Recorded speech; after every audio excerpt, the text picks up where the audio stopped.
जय हिंद, आदाब, अस्सलाम वालेकुम रहमतुल्लाहि व बरकातहू। मैं मुतीर रहमान अजीज, कुल हिंद सदर बराए माइनॉरिटी डिपार्टमेंट ऑल इंडिया महिला इंपावरमेंट पार्टी। दोस्तों, बहुत सारे लोगों का मैसेज आ रहा है और लोग पूछ रहे हैं कि एक जर्नलिस्ट होने की हैसियत से और दिल्ली में होने की हैसियत से आप ये बताएं कि हिंदुस्तान में नई हुकूमत कौन सी बनने जा रही है। क्या कांग्रेस की सरकर्दगी में हुकूमत बन पाएगी हिंदुस्तान में, या नरेंद्र मोदी जी पुरानी सरकार जो है फिर से लीड करेगी और वही हुकूमत बनाएगी। तो दोस्तों, मैं आप लोगों को बता देना चाहता हूं कि इस बार जमहूरियत का जो जश्न मुल्क हिंदुस्तान के अवाम ने मनाया है और अपने हक राय दही का इस्तेमाल किया है, उससे जमहूरियत जीत गई है, भाईचारा जीत गई है, हुब्बुल वतनी जीत गई है। घमंड, तकब्बुर और गुरूर ने अपना सर नीचे पाया है और इस बात को अवाम ने भली भांति अंदाज में बता दिया है कि मुल्क में भाईचारा, हुब्बुल वतनी, आपसी तालमेल आज भी कायम है। जितने चाहे नफरत और जहर बोल लिया जाए, लेकिन मुल्क का, खासतौर से मुल्क का अवाम और बाशिंदा इस बात, उसकी रगो रगों में, अवाम की रगो रगों में भाईचारे का खून दौड़ रहा है। यह बात साबित करा दिया। तकब्बुर और गुरूर का, घमंड का सर नीचा कर दिया हिंदुस्तान के अवाम ने और सिर्फ लफाजी नफरती बातों को करने वालों को उनकी औकात याद दिला दी। दोस्तों, मैं बताना चाहता हूं कि हुकूमत किसी की भी बने, लेकिन अवाम को जिस तरह की हुकूमत चाहिए होगी उसी तरह की बनेगी।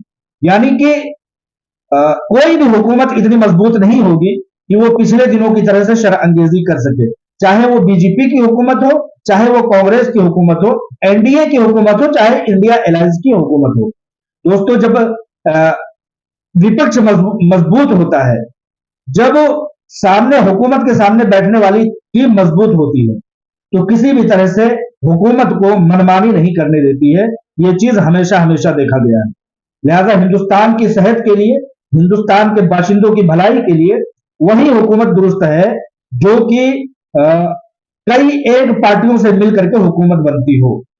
लिहाजा इस बार कोई भी हुकूमत अक्सरियत में ना होने के नाते से कई एक पार्टियों के सहयोग से हुकूमत बना पाएगी, चाहे वो नरेंद्र मोदी की सरकार हो, चाहे वो राहुल गांधी की अगुवाई में चलने वाली सरकार हो।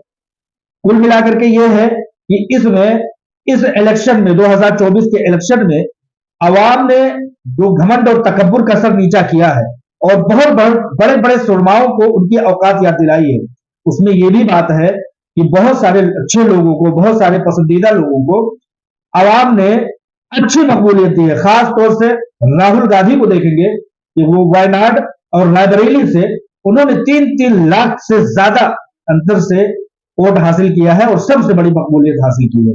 इसी तरह से नितिन गडकरी, वजीर दाखिला अमित शाह और डिंपल यादव, अखिलेश यादव की पत्नी, खुद अखिलेश यादव जी और बहुत सारे लोगों ने कई कई लाख वोटों से अपनी जीत दर्ज कराई है।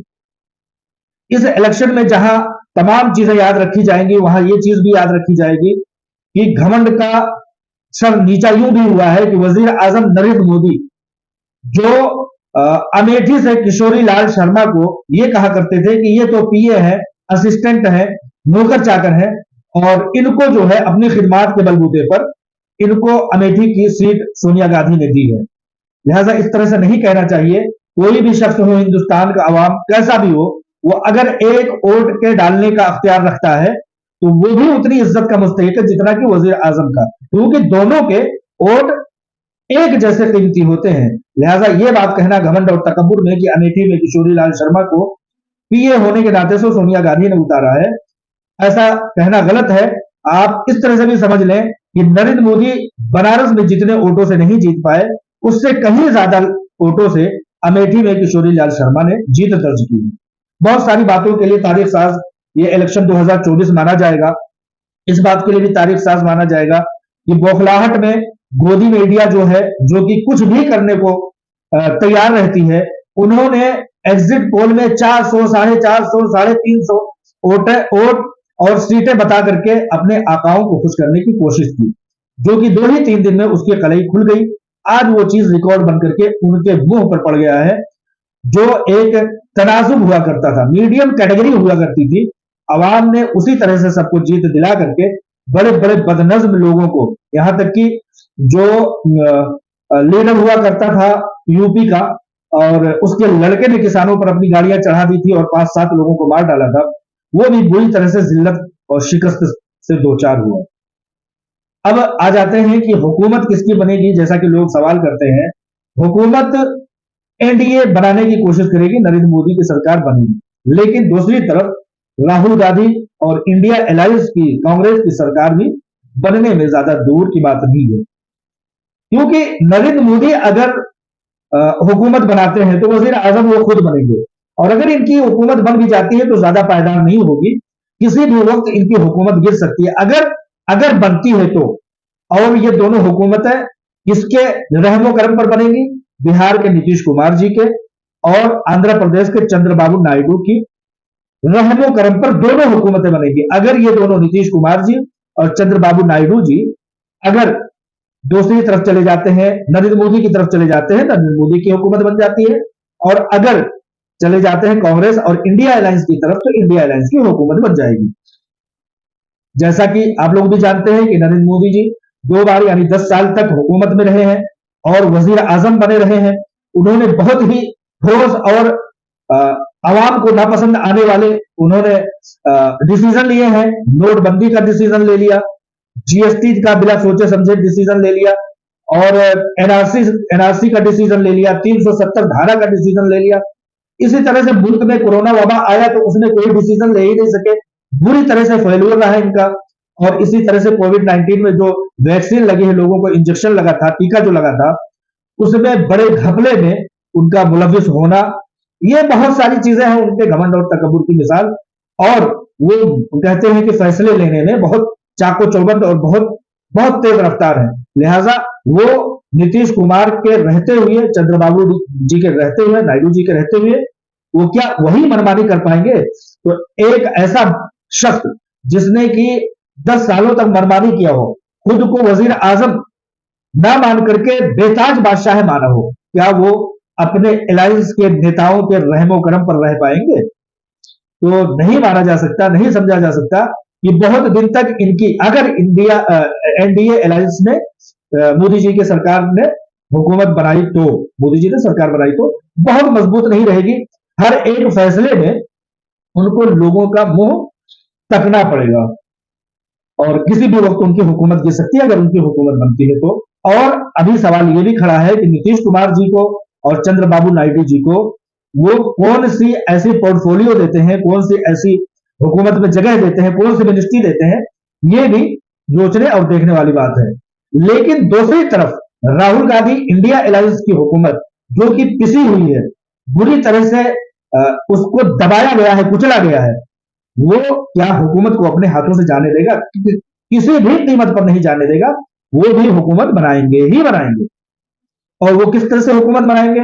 वो हुकूमत यूं बनाएंगे कि इंडिया अलायंस राहुल गांधी की सरकर्दगी में, कांग्रेस की सरकर्दगी में जितनी भी टीमें इलेक्शन लड़ रही थी, उनको छोटी छोटी छोटी छोटी मिनिस्ट्रीज में तकसीम कर दिया जाएगा, ऐसा बताया जाता है। और नीतीश कुमार जी और चंद्रबाबू नायडू जी को वजीर आजम और नायब वजीर आजम के तौर पर मुंतखब किए जाने का एक समझिए कि प्लान सामने आ रहा है, ऐसा सुनने में आ रहा है। अगर ऐसा हो जाता है तो मोदी जी की हुकूमत से मजबूत इंडिया अलायंस यानी कि कांग्रेस की सरकर्दगी में रहने वाली टीमों की हुकूमत ज्यादा मजबूत रहेगी, क्योंकि साबका दिनों में देखा गया है कि किंग मेकर अलग अलग तरह से 1 सीट वाले, 10 सीट वाले, 5 सीट वाले और चंद 1 सीट वाले वजीर आजम और वजीर आला दूसरे सरकारों में बने हैं। अभी हम लोगों की उम्र में, हम लोगों की जिंदगी ही में सोनिया गांधी जी ने अपने वजीर आजम की कुर्सी मनमोहन सिंह को उठा करके दे दी थी। तो इस तरह की बहुत सारी मिसालें इस सरकार में हैं। और चूंकि ये दबे कुचले हैं, बहुत सताए गए हैं, ईडी से इनको दबाया कुचला गया है, सीबीआई का गलत इनके साथ उपयोग किया गया है, सुप्रीम कोर्ट को इनके खिलाफ बुरी तरह से इस्तेमाल किया गया है।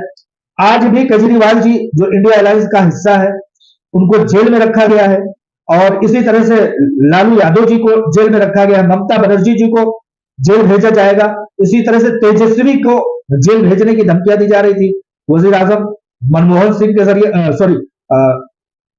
नरेंद्र मोदी के जरिए से। तो इस तौर पर और एक चीज और बता दूं कि जब पार्टियां इलेक्शन लड़ रही थी तो नरेंद्र मोदी जी की सरकार ने कांग्रेस के सारे खाते, बैंक अकाउंट मुंजमद कर दिए थे, सीज कर दिए थे। तो इन तमाम तरह के धोखों से और गैर कानूनी बातों से त्रस्त हुई, मुतासर हुई कांग्रेस की सरकार, कांग्रेस की अलायंस वाली टीमें, वो पूरी तरह से मुतासर है। झारखंड में वहां के वजीर आला जो है जेल में, खुद चंद्रबाबू नायडू जी को जेल में डाल दिया था एनडीए अलायंस ने, नरेंद्र मोदी जी ने। और एक बात और बता दूं कि नीतीश कुमार जी पिछले दिनों वो चाहते थे कि उनको सदर जमहूरिया नाफिज किया जाए, ऐसी खबरें आई थी, लेकिन उनको किसी तरह से सदर जमहूरिया नहीं बनाया गया था। वो चाहते थे कि मरकजी कमेटी में कोई अच्छा पोर्टफोलियो उनको मिले, कोई अच्छा ओहदा मिले, लेकिन उनको नहीं दिया गया। अब नीतीश कुमार जी को वजीर आजम, नायब वजीर आजम के तौर पर अगर मुंतखब किया जाता है तो उनका सपना पूरा हो जाता है। और उनकी उम्र अब इतना ज्यादा है नहीं कि वो 5 साल बाद किसी अच्छे पोर्टफोलियो की का तस्वुर करें। तो इस तरह से नीतीश कुमार जी के यहाँ आने की एक चांस बनता है। और वो जमहूरियत पसंद भी है, मुसलमानों के अलायंस से आगे बढ़ने वाले हैं, मुसलमानों के बहुत सारे काम करने वाले हैं। जबकि एनडीए, नरेंद्र मोदी जी अपनी तकरीरों में कहीं मंगलसूत्र, तो कहीं घुसपैठिए, तो कहीं ज्यादा बच्चा पैदा करने वाले वगैरह वगैरह बताते थे। तो इन दोनों की सोच में जो है वो बहुत फर्क होने के नाते से ऐसा समझा जाता है कि नरेंद्र मोदी जी की तरफ नीतीश कुमार जाने वाले नहीं है, क्योंकि वहां कोई बड़ा पोर्टफोलियो नहीं मिल रहा है, बड़ा ओहदा नहीं मिल रहा है। वजीर आजम की कुर्सी तो छोड़ सकते नहीं नरेंद्र मोदी जी। तो यहां पर नरेंद्र मोदी जी के कायम मकाम नीतीश कुमार जी को ओहदा मिल सकता है। इसी तरह से जैसा कि मैंने बताया कि चंद्रबाबू नायडू जी को, जो कि आंध्र प्रदेश के बड़े लीडर हैं, सीएम रह चुके हैं, उनको जेल में डलवाया, उनको बुरी तरह से उनकी पार्टी को तोड़ने का काम किया। चंद्रबाबू नायडू एक ऐसे मसीहा है जो मुसलमानों के रिजर्वेशन के लिए सबसे ज्यादा आवाज उठाने वाले शख्स और नेता है। लिहाजा दूसरी जानिब रिजर्वेशन की मुखालिफ संघ और उसकी टीम बीजेपी, वो किसी भी तरह के रिजर्वेशन की मुखालफत करती है। और एक तरफ चंद्रबाबू नायडू जी जो कि मुसलमानों के रिजर्वेशन के लिए हमेशा आवाज उठाते रहे हैं, उनकी सीटें भी बहुत ज्यादा है, वो भी अगर वजीर आजम और नायब वजीर आजम के तौर पर मुंतखब होते हैं तो कांग्रेस और इंडिया अलायंस की तरफ ना आए, ऐसा सोचा और समझा नहीं जा सकता। कल मैंने बहुत सारे पोस्टर जारी किए, बहुत सारे मुबारकबाद के, नितिन गडकरी जी के, और इसी तरह से समझिए कि राहुल गांधी जी के, इसी तरह से मतलब पक्ष हो विपक्ष हो कोई भी हो, उन लोगों के, कुछ लोगों के हारने का भी मैंने उनको सेहरा बताया कि तुम क्यों हारे, और कुछ लोगों के जीतने का अच्छा सेहरा उनके सर मारा, और लोगों में बहुत पसंद किया गया और लोगों ने सवाल भी उठाए। और मुबारकबाद देने के मुस्तहिक वाकई में राहुल गांधी है कि कई कई 2 जगहों से वो खड़े हुए थे, वायनाड केरल से और उत्तर प्रदेश के रायबरेली से, 3-3 लाख वोटों से वो उन्होंने जीत दर्ज कराई है, तो मुबारकबाद के मुस्तहिक है। इसी तरह से डिंपल यादव भी कई एक जो है सीटों से वो जीती हैं, उनको भी मुबारकबाद दिया गया। इसी तरह से अखिलेश यादव जी ने भी, बहुत सारे लोगों को मैंने मुबारकबाद दिया। मैंने मुबारकबाद दिया नहीं दिया उस शख्स को जो कि एमआईएम का जो है इम्तियाज जलील है, जो कि बड़ी जिल्लत से शिकस्त से 2-4 हुआ। मैंने कहा कि तुम्हारे झूठ और फरेब और उस उच्च आला मकाम का, आला ओहदे का तुमने जिस तरह से झूठ का इर्तिकाब किया था, हारना तुम्हारा मुकद्दर था। तुम्हारे इस बात के लिए हम लोगों को बहुत ज्यादा खुशी है। और जहां 7 सीटें 6 सीटें एमआईएम ने उतारी थी, वहां सिर्फ और सिर्फ 1 सीट असदुद्दीन ओवैसी की जीत पाई है। लोगों ने कहा कि असदुद्दीन ओवैसी को तुम मुबारकबाद नहीं दोगे। मैंने कहा बहुत बहुत मुबारकबाद असदुद्दीन ओवैसी को, अगर उनके रहते हुए मुस्लिम उम्मा नीज तो नाबूद नहीं होती है, जैसा कि हीरा ग्रुप ऑफ कंपनीज के लाखों सरमायाकार असदुद्दीन ओवैसी की वजह से आज मुतासिर है, उनकी वजह से रोजी रोटी के लिए तरस रहे हैं। लाखों लोगों के पीछे 20-25 लाख पब्लिक तरस रही है।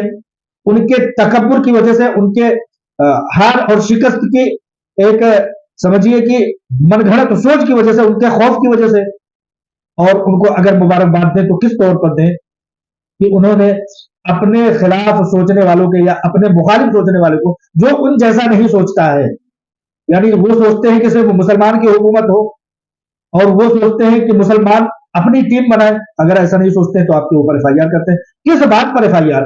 उनके 11 ब्रांचेस में 385 खातून के 1 साल के अंदर जेवर नीलाम कर दिए जाते हैं। या इस बात पर हम उनको मुबारकबाद दें? उनके शहर में जितनी भी प्रॉपर्टियां देखी जाती है वक्फ की या किसी भी तरह से दीगर तरीके की, क्या हम इस बात पर मुबारकबाद दें? किस बात पर मुबारकबाद दें? दीनी मदरसे के ढहाने के जो इन लोगों ने कोशिश और प्रयास किया, क्या इस बात पर हम उन्हें मुबारकबाद दें? मुसलमानों की टीम को पूरे मुल्क भर में कमजोर करने की और क़यादत को कमजोर करने की, मुल्क भर में घूम फिर करके, क्या हम इसलिए उनको मुबारकबाद दें? आप लोग सोचे और समझे कि इस बार बहुत सारी जगहों पर मुल्क के असदुद्दीन ओवैसी और ऑल इंडिया मजलिस इत्तेहादुल मुस्लिमीन नहीं गई, लिहाजा रिजल्ट देखिए आप कितना बेहतरीन है। मुसलमानों ने काया पलट करके रख दिया, एक तरफा वोट पड़े। जहां जहां इन लोगों ने खड़े किए थे लोगों को, वहां वहां बीजेपी जीत गई 5-7 जगहों पर। एक हैदराबाद को छोड़ करके बकिया तमाम जगहों पर बीजेपी जीती है, जहां जहां इन्होंने खड़ा किया था। तो ये अगर पूरे मुल्क में मुस्तैद होते थे तो पूरे मुल्क में बीजेपी की हुकूमत बनती थी। उत्तर प्रदेश की हुकूमत देख लीजिए, बिहार की हुकूमत देख लीजिए, बंगाल में खासतौर से ममता बनर्जी को भी बहुत बहुत मुबारकबाद देना चाहिए कि उनकी स्ट्रेटेजिक और उनका लाहे अमल बहुत बेहतरीन रहा कि उन्होंने एक बहुत ही तारीख साज पैमाने पर जीत दर्ज करा के अपनी स्ट्रेटेजी का और अपने लाहे अमल का क्या खूब मिसाल पेश किया है। कोई जवाब नहीं उनके लाहे अमल का। कुल मिलाकर के यह है कि अब अगर हुकूमत बनती है नीतीश कुमार जी की अगुवाई में, चंद्रबाबू नायडू जी की अगुवाई में ये वजीर आजम होते हैं, तो बहुत इम्कान होता है कि हमारी वो बातें जो हम भारतीय जनता पार्टी के दौर में उठाते थे, एनडीए के वक्त में उठाते थे और वो सुनी नहीं जाती थी, मुमकिन है कि इसमें सुनी जाएंगी। हमारी जुबानों को, उर्दू जुबान को, मुसलमानों की जुबान को, मुसलमानों की आवाज को एनडीए हुकूमत इसलिए नहीं समझती थी कि ये तो हमारे कोई नहीं है, इनको घुसपैठिया माना जाता था, इनको देशद्रोही माना जाता था। तो अगर ये हुकूमत आती है इंडिया अलायंस कांग्रेस के सरकर्दगी में नीतीश कुमार जी और चंद्रबाबू नायडू जी की, तो बहुत उम्मीद है कि हम लोगों की आवाज सुनी जाएगी। जैसे कि मनमोहन सिंह जी के वक्त में मामला ये हुआ था कि एक इस्लामिक इदारा तिरुपति आंध्र प्रदेश में, जब शिद्दत पसंदों ने उसके चारों तरफ घेर लिया और घेर करके उसको ढाने के लिए पूरी कोशिश की, उस वक्त उस इदारे की रूह रवा आलमा डॉक्टर नौहरा शेख साहिबा, उन्होंने जब मनमोहन सिंह जैसे आकर के मुलाकात की और कहा कि मेरे खिलाफ इस तरह से एक तालीमी इदारे को, दीनी तालीमी इदारे को ढाने के लिए पूरी फौज इकट्ठा हो रखी है, पूरी लोगों का जम्मे गफीर इकट्ठा हो रखा है, दीनी इदारा है, तो आप कुछ कीजिए। जब आलमा डॉक्टर नौहरा शेख साहिबा तिरुपति दोबारा दूसरे दिन वापस जाती है, तो वहां पर वो देखती है कि बड़े पैमाने पर, बड़े तादाद में फौज तैनात होती है और उन लोगों को मार मार करके भगाया जाता है। तो मुझे उम्मीद है कि कांग्रेस की अलायंस वाली सरकार अगर आएगी, इंडिया की अलायंस वाली सरकार आएगी, तो हमारी बातों को सुना जाएगा। खासतौर से मुल्क के कई लाख, 25-30 लाख अफराद की रोजी रोटी के छीनने का सबब बनने वाले असदुद्दीन ओवैसी के कान को तो कम से कम मरोड़ने की आसानी यहां पर प्राप्त होगी ही, हासिल होगी। हम ये बात जो आवाज उठाते रहे 5 साल तक कि एक ऐसी कंपनी जो मुल्क को मजबूत करती थी, दूसरे ममालिक से कमा करके लाती थी, सैकड़ों करोड़ रुपए इनकम टैक्स अदा करती थी, उसको एक दयूस ने नेस्तो नाबूद करने की कोशिश की है, उसकी प्रॉपर्टीज को सीज करवाने का काम किया है, उस कंपनी में ताले लगवाने का काम किया है। नहीं सुना जाता था, कार्रवाइयां मुखालिफ में होती थी। अगर इंडिया अलायंस की, कांग्रेस की अगुवाई वाली सरकार बनती है तो हमारी आवाज को सुना जाएगा, क्योंकि हमने अपने आप को कटघरे में खड़ा करके इस हुकूमत को, इस अलायंस को वोट दिया है हिंदुस्तान के मुसलमानों ने। लिहाजा अब हमारी जिद्दोजहद में, अभी तक जब हमारी बातों को कम सुना जाता था, कम आका जाता था, तब तो हमने कोशिशों में कोई कसर छोड़ी ही नहीं। अब जबकि हम ये समझते हैं कि हमारे वोट से बनने वाली सरकार, हमारी जुबान को समझने वाली, हमारी आवाज को समझने वाली सरकार बनेगी, तो हमारी बातों को जरूर सुनेगी और जरूर इस बात को सुनेगी कि उसी शख्स ने, जिसने पार्लियामेंट में, ये इम्तियाज जलील की बात नहीं कह रहा हूं, ये असदुद्दीन ओवैसी की बात कह रहा हूं, कि 2014 से पहले असदुद्दीन ओवैसी जब सरकार में हिस्सेदार हुआ करता था, तो हीरा ग्रुप ऑफ कंपनीज के ऊपर उस वक्त भी एफआईआर किया था, आवाज भी उठाया था, टाइम्स ऑफ इंडिया में फुल पेज का आर्टिकल दिया था इसमें। जब उस हुकूमत के लोगों ने सुना तो कहा, अरे असदुद्दीन ओवैसी शर्म करो, तुम्हारी अपनी बहन, तुम्हारी अपनी कौम, तुम्हारे अपने वोटर, तुम्हारे अपने सपोर्टर सब तुम्हारे अपने हैं, तुम किस तरह के दयूस आदमी हो कि तुम उन्हीं को खा जाने और नोच डालने के जैसे दरिंदगी वाले काम कर रहे हो। तो ये शख्स पीछे आता था, शर्मिंदा हुआ था। मैं मानता हूं कि India alliance, Nitish Kumar alliance, Chandrababu Naidu ji के अलायंस में असदुद्दीन ओवैसी भी होंगे, लेकिन मैं समझता हूं कि जब उस सरकार के दीगर मंत्रियों से, वज़राए आला, वज़राए आजम से जब ये बताया जाएगा कि मुल्क में एक ऐसी ऐसी कंपनी है जिसको इन साहब ने अपनी दिमागी फतूर की वजह से, झगड़ा कुछ नहीं है, कोई वजह नहीं है, तुम्हारी दुनिया अलग है, इनकी दुनिया अलग है, तुम्हारा बैंकिंग सेक्टर में सूद का काम है, तुम करो, तुम्हारा हिसाब अल्लाह ताला लेगा। सूद से पाक तिजारत हीरा ग्रुप ऑफ कंपनी इधर है, इसको यहां चलने दो। कहीं से कहीं तक तुम्हारा तालमेल है ही नहीं। तुम जीतते हो 3-3.5 लाख वोटों से और तुम खौफजदा होते हो एक खातून से। तुम्हारी ये दयूसियत नहीं है, तुम्हारा ये डरपोक मिजाज नहीं है, तो और क्या है। इस हुकूमत में अगर इंडिया अलायंस आती है और आएगी, हर हाल में आएगी, क्योंकि बताया गया है कि नीतीश कुमार जी से, चंद्रबाबू नायडू जी से इंडिया अलायंस के बड़े नेताओं ने बात कर लिया है। तो वो जो आजाद उम्मीदवार है या छोटी छोटी पार्टियों के लोग हैं, जैसे कि असदुद्दीन ओवैसी है और दीगर कई आजाद उम्मीदवार हैं जो 16-18 की तादाद में, वो भी इस हुकूमत में शामिल होंगे। तो हमारी आवाजों को सुना जाएगा और मैं मानता हूं कि हमारी बातों को सुना जाएगा और ये जरूर पूछा जाएगा कि ईडी हो, सीबीआई हो, जांच एजेंसियां हो या डिपार्टमेंट हो, पुलिस महकमा हो, नेता हो, लीडर हो, किसी भी तरह का कोई प्रॉपर्टी डीलर हो, ये लोग पीछे क्यों पड़े हुए हैं हीरा ग्रुप के 30-35 लाख अफराद को, मुल्क को मजबूत करने वाली कंपनी को ये तहस नहस क्यों करना चाहते हैं। तो इस तरह से हुकूमत बनने का कुछ इस तरह से अनुमान लगाया जा सकता है कि नीतीश कुमार जी और चंद्रबाबू नायडू जी वज़राए आजम बनेंगे। और अगर एनडीए की हुकूमत बनती है, नरेंद्र मोदी की हुकूमत बनती है, तो वो ज्यादा देर तक ठहरने वाली नहीं होगी, वो डरी सहमी होगी। अगर बनती है तो उसको भी हमारी बातों को सुना जाएगा, हमारी तरफ पलटना पड़ेगा, क्योंकि हम भी वोटर हैं, मुल्क के बाशिंदा हैं, हमारे भी मामलात से उनको सरोकार होना चाहिए। हम अपनी आवाज उठाते रहेंगे, अपने एहतजाज को दर्ज कराते रहेंगे, हमारे खिलाफ जो बातें हुई हैं, जिस तरह की चीजें हुई हैं, उन चीजों को हम अवाम के सामने भी लाते रहेंगे और उन लोगों के सामने भी लाते रहेंगे जो सत्ता में, पावर में और हुकूमती इक़्तिदार में हमारे वोटों की मदद से आए हैं। तकब्बुर नहीं होना चाहिए, क्योंकि तकब्बुर बहुत जल्दी तनज्जुली में बदल जाता है। और अगर झुक करके इंसान और सबके दरमियान रह करके सबके काम को करने वाला होता है, तो बहुत बेहतरीन सरकार चलाता है और बहुत देर तक सरकार चलाता है। वरना अवाम हर किसी को पलटना जानती है, हर किसी को उनकी औकात दिखाना जानती है। अस्सलाम वालेकुम व रहमतुल्लाहि व बरकातहू।